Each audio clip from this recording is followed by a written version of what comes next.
નમસ્કાર.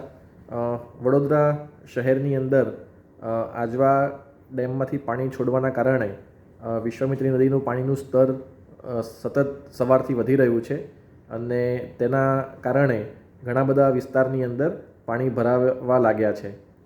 જેને લીધે જે એરિયામાં પાણી ભરાયા છે એ એરિયામાં જે પણ MGVCLના 11 kVના ફીડર લાઇન્સ છે તે અને જે પણ ટ્રાન્સફોર્મર્સ નજીકમાં છે તે બધાને સુરક્ષાના ભાગરૂપે બંધ કરવામાં આવેલા છે.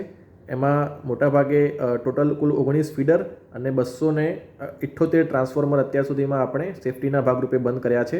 હજુ પણ પાણીનું સ્તર ધીરે ધીરે વધી રહ્યું છે, તેથી હજુ પણ કદાચ વધારે ફીડર અથવા ટ્રાન્સફોર્મર બંધ કરવાની જરૂરિયાત પડી શકે તેવું જણાઈ આવે છે.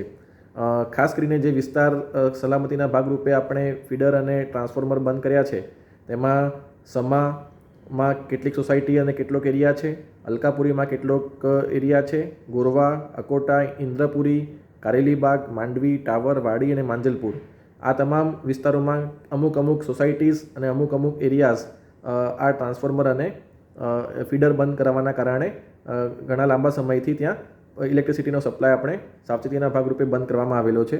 મારી તમામ આ વિસ્તારમાં વસતા નાગરિકોને ખાસ અપીલ અને વિનંતી છે કે આ જે પાવર ઓફ કરવામાં આવ્યો છે તે ખાસ સાવચેતીના ભાગરૂપે કરવામાં આવ્યો છે, જેથી તમામ વ્યક્તિઓ સુરક્ષિત રહે.